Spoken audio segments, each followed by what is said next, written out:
Donc, nous avons avec nous ce matin Brice Torresilas, auteur, professeur, journaliste, de parfaits inconnus en passant par Confession, Ceux qui s'aiment, Collioure, La mémoire de la mer, un livre dans lequel vous rendez hommage à cette cité de la Côte Vermeille, et à votre ami René Frances, L'ombre et le phare, et plus récemment, comme une chanson, Boris, passionné. Alors, j'ai déjà perdu l'affiche, mais non, cet ordinateur est dingue, t'as envie de faire de belles présentations, et l'ordinateur fait n'importe quoi, on est en direct.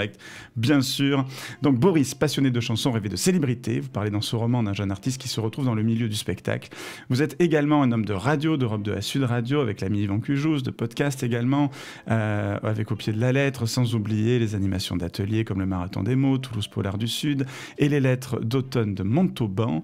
Réparer le langage, je peux, avec les élèves du lycée Eugène Montel, auquel vous avez participé. Vous allez nous en dire plus. Un magazine également, Plaisir du Gers, dont vous êtes le rédacteur en chef. Bonjour.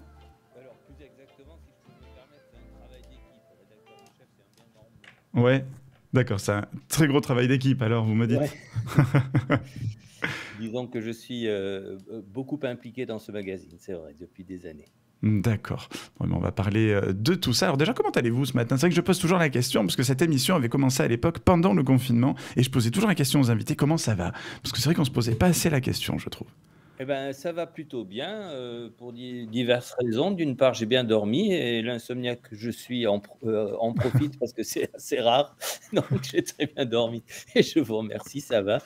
Et d'autre part, par rapport aux activités que vous égreniez tout à l'heure, Mhm. comme vous l'avez constaté et vous me comprenez, j'en suis sûr, derrière votre micro, on va toujours bien quand en tout cas, on va plutôt bien quand on fait ce qu'on aime. Exact, je suis entièrement d'accord avec vous. Alors, on va parler de vous, justement, on va parler littérature, c'est un petit peu actualité, avoir votre regard un petit peu sur tout ce qui se passe aujourd'hui. Est-ce que vous êtes passionné de musique? Je vous avais vu sur l'émission, c'était il y a 5 mois à peu près, d'Yvan Cujouz, vous étiez en compagnie des Chevaliers du Fiel. Euh, Ah oui, absolument, et vous oui, à Sud avez Radio, oui. parlé justement de tout ça, donc comme une chanson. Parlez-nous un petit peu de ce roman qui parle vraiment de quelqu'un qui voulait non seulement être artiste reconnu et connu. Oui, c'est ça. En fait, ben, moi je m'appelle Brice, mon personnage s'appelle Boris, donc le clin d'œil Oui, est assez grossier même, pourrait-on dire. Donc c'est un roman qui s'est inspiré considérablement de mon parcours à moi. Effectivement, à partir de 10 ans, je m'étais dit: «Oui, je vais devenir chanteur», mais alors chanteur célèbre, attention. Alors j'ai pas uniquement pour, dans un but de notoriété, mais parce que j'adorais la chanson et c'est vrai que, je suis arrivé dans les années j'avais 20 ans dans les années 80. Je Mhm. suis arrivé dans cette période où, il y avait une espèce d'effervescence. Je suis arrivé juste un petit peu après, heu, il y avait une effervescence autour de Jean-Pierre Madère, de Gold, de qui d'autre? De Images et cetera. Et donc mon livre, comme une chanson, décrit le parcours de ce jeune Boris qui, souhaite réussir et qui, entame une espèce de chemin de croix. Alors chemin de croix, c'est un peu excessif. Et oui, il y a des déconvenues, oui, il y a des épreuves, mais en même temps, il y a des bonheurs, géniaux, quoi, de très grands bonheurs à chanter, à se produire sur scène, à enregistrer et voilà, c'est splendeur et misère d'un chanteur de province qui veut devenir un chanteur national. Mhm. À l'heure des réseaux sociaux, on a vu beaucoup de chanteurs pendant le confinement qui étaient sur Instagram, sur C'est Twitch et vrai. tout ça. Justement, pour se faire connaître aujourd'hui, c'est plus simple qu'avant ou pas? Ou justement, il y a peut-être trop de gens, trop d'artistes qui sont très talentueux et qui n'arrivent pas à se démarquer parce que justement, il y en a beaucoup. Et on les Je voit crois que surtout. vous avez tout dit effectivement. Alors moi je suis un peu dépassé de ce côté-là puisque à l'époque où j'essayais oui, d'éclore, de percer dans la chanson. Il s'agissait d'enregistrer des maquettes dans des studios qui valaient la peau des fesses. Ensuite, munis de cette maquette, on montait à Paris après avoir Mmh. pris rendez-vous dans des maisons de disques pour faire écouter ce qu'on avait fait et attendre le verdict. À l'heure actuelle, grâce au numérique, on n'a plus besoin de passer par des studios très, très onéreux. On a sans doute plus besoin d'aller à Paris parce que ben, on envoie par Internet ou voilà, par mail. Mais vous avez tout dit. Le fait que tout ceci soit à la portée de, j'allais dire, de n'importe qui, de tout le monde, on va dire, Mmh. fait que les candidatures sont beaucoup plus nombreuses et que le problème demeure le même. Rares sont ceux qui arrivent à percer. Mmh.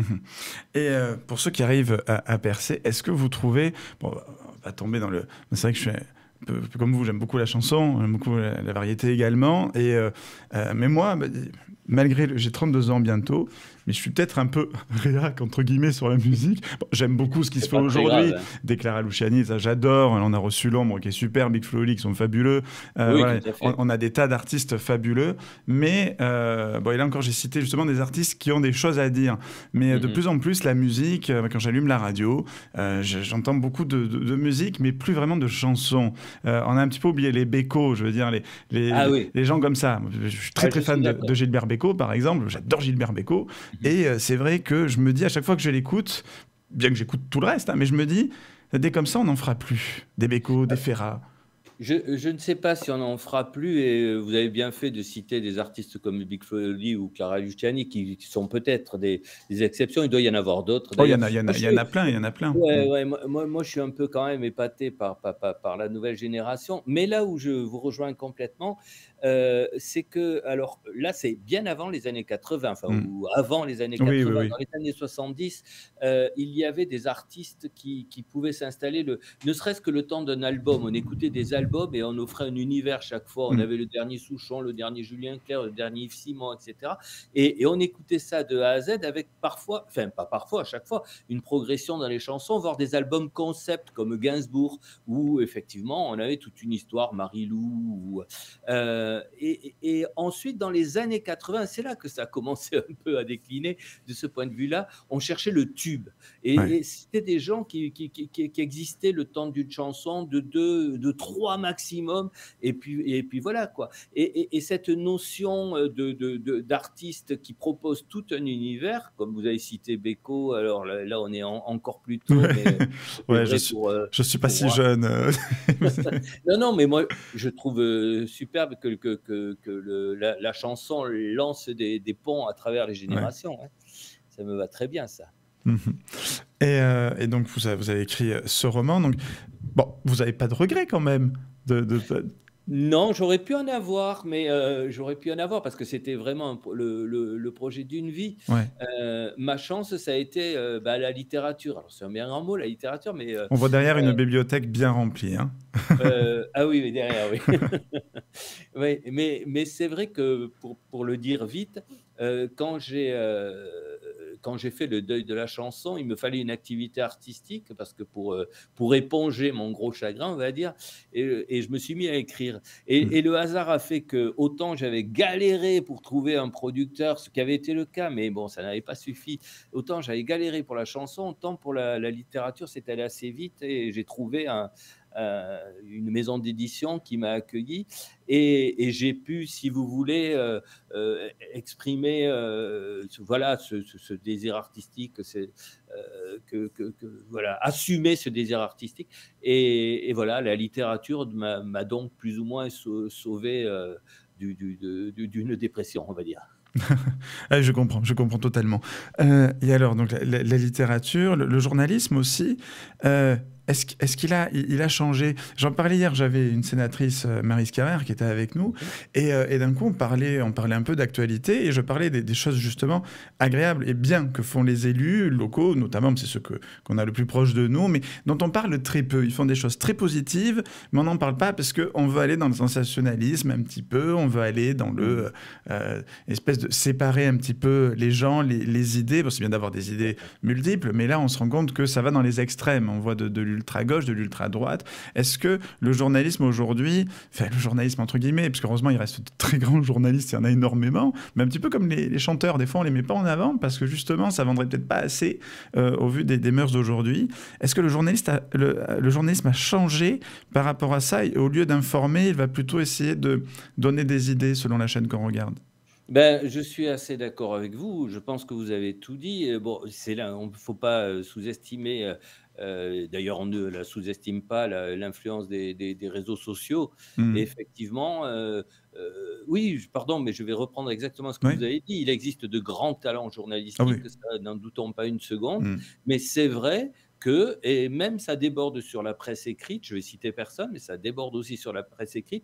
Dans le sillage de ces réseaux sociaux, on va chercher le buzz, on va essayer de faire des clans, comme vous le soulignez, très opposés. Plus ils sont opposés, mieux c'est. Et c'est dommage parce que ça se fait au détriment d'un travail de fond. Alors, pardonnez-moi, là, je vais faire Oui, oui. de la publicité, mais Ah mais allez-y, euh, allez-y.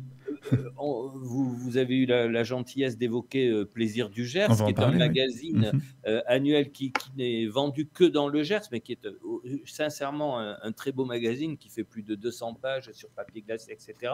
Eh bien, nous, on a pris depuis des années, c'est même pas un choix éditorial au départ, Mmh. mais il se trouve qu'on est à l'inverse de tout ça, c'est-à-dire que ce C'est sont, ça. bah, voilà, c'est un annuel, c'est plaisir, c'est-à-dire on cherche tout sauf l'affrontement, c'est pas du tout le but, et on essaie d'évoquer les belles choses qui nous entourent, et Dieu sait que si on sait bien regarder, il y en a des tas.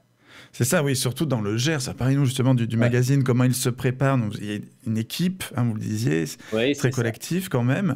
Donc comment vous préparez ce magazine?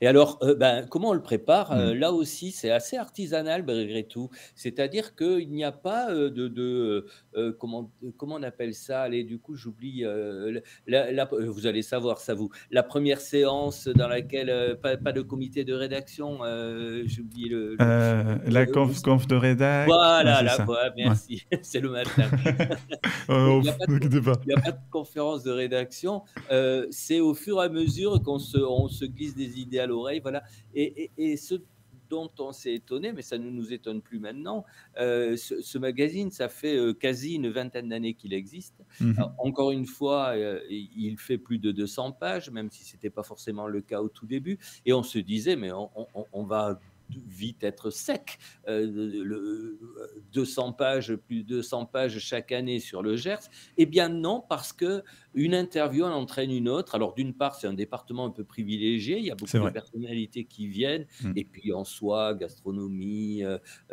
décoration, et cetera. C'est un art de vivre de manière générale, il y a des tas de choses. Mais les personnes qu'on interviewe nous donnent des tuyaux, et c'est ainsi que vous voyez, le prochain numéro sort début juillet, fin juin, début Mmh. juillet. On sait déjà qu'on n'a pas bouclé le prochain, mais on a vraiment de quoi faire. Oui, il y a de quoi faire. Et en plus, oui, il sort à un très, très bon moment. Ça arrive donc l'été, là. Voilà. Ça permet aux gens de venir visiter le Gers. C'est vrai que c'est un endroit particulièrement... Enfin, c'est magnifique. On est, Ouais, en termes de gastronomie, de paysage, les personnalités aussi. ouais, tout Bah, à du fait. moment qu'on est dans un bel endroit avec un art de vivre, comme vous le disiez, eh bien, la vie est plutôt belle. Ouais, c'est vrai, c'est vrai, c'est vrai, et ça fait du bien à entendre ça, vous pensez pas en ce moment? Oui, oui, c'est vrai qu'en ce moment, le climat est un peu... C'est pour ça que je voulais une matinale comme celle-là. Comme à l'époque de Radio Maison, on veut justement parler des bonnes choses, un petit peu. Alors Ouais. bien sûr, il y a des choses graves. Hier, on parlait du maire qui a dû démissionner suite à une Ah attaque oui, oui, d'un c'était terrible, groupuscule j'imagine. d'ultra-droite. Là, on est vraiment... Parce que même si on les a pas, il y a pas de preuves, on se doute que c'est pour ça Mmh. qu'il a été attaqué. Donc c'est vrai que l'important aussi, c'est de parler des belles choses qui se font. Et Plaisir du Oui, Gers l'un n'empêche pas l'autre, fait effectivement. partie de ces Mais c magazines. On ouais. prend plaisir à lire et puis ça doit faire plaisir à ceux qui sont justement gersois. Ah oui, tout à fait. Ah oui, on est reçus comme des rois quand on maintenant maintenant quand j'appelle et que pour prendre rendez-vous et que je dis que je suis journaliste à Plaisir du Gers, oui, on dit parfois que les journalistes n'ont pas apprécié. C'est Bah, vrai. j'ai cette cette chance-là d'être accueilli à bras ouverts quand je prononce ces 3 mots: «Plaisir du Gers». Oui, oui, c'est vrai que là, c'est bon et pour l'après, vous avez des projets, des choses prévues, romans? Ah Mmh, ben, un peu tout. Je fais beaucoup de ouais. de de modération littéraire, comme Mmh vous mh. l'avez dit, donc Oui. ben, bientôt, ça va être le marathon des mots. Il y a également, un festival à Carbone de polar où, voilà, où je promène mon micro devant des auteurs. Puis effectivement, j'ai un roman sur le feu, mais comme j'ai peu de temps, avant qu'il paraisse, je pense qu'il va si, il y a peut-être, quelque chose qui paraîtra Oui. avant, c'est un recueil de nouvelles, mais je ne sais pas trop si j'ai le droit d'en parler parce que c'est un recueil de nouvelles collectif. D'accord, oui, donc dans Voilà. ces cas-là, vous viendrez en reparler, Ah oui, avec grand plaisir. au moment voulu. Il y a aussi un projet, j'en parlais avec 3 livres qui vont sortir, là au mois de juin. Alors attendez, je reprends mes notes. «Réparer le langage, je peux», Ah oui, c'est justement. un beau projet qui existe depuis, quelques années déjà. Il s'agit d'offrir à des collégiens et des lycéens la Mmh. possibilité, aiguillés, on va dire, par, leurs professeurs et des écrivains, de leur offrir la possibilité de publier un roman qu'ils ont écrit eux-mêmes, une écriture collective, et qui donne donc lieu à un roman qu'on a entre les mains et qu'on a sous les yeux et qu'on partage ensuite. Et c'est un moyen pour réconcilier les jeunes qui sont pas toujours, qui n'ont pas toujours d'excellents rapports avec la langue et encore moins avec la Et oui, avec littérature. la C'est un littérature. moyen de les réconcilier avec ça. Mmh. Effectivement, c'est vrai qu'on a du mal, des fois à se concentrer à lire, vous savez? Parce que comme on a beaucoup d'informations qui viennent de droite Absolument, à gauche, on a du mal des fois à se concentrer sur un bouquin. C'est vrai. c'est vrai. Mais là, au moins, ils ont pu l'écrire. Oui, c'est vrai, mais ce sont des séances collectives Ouais. et chacun donne son idée, on rédige en commun, enfin et cetera. Et puis il y a pas mal, je j'ai pas le chiffre, mais il y a beaucoup, beaucoup d'établissements qui sont engagés là-dedans. Toulouse, autour de Toulouse, mais également Paris et c'est un vrai bonheur de voir ces jeunes, se passionner pour ça et être fiers une fois que «l'objet» entre guillemets, est sorti. Effectivement, effectivement. Bah, Brice Torresella, merci d'avoir été avec nous ce Bah, matin, merci d'avoir surtout à pris vous. du temps et puis vous serez diffusé donc ce jeudi sur Radio Occitanie, le tout à partir de 19h. Merci, je vous souhaite une excellente journée Merci à vous et excellente journée à vous. et une prochaine fois justement pour nous parler de la suite. Et on reviendra Avec peut-être grand plaisir. à l'été quand le magazine sortira. Parfait, à votre service. Au revoir. Bonne journée, au revoir.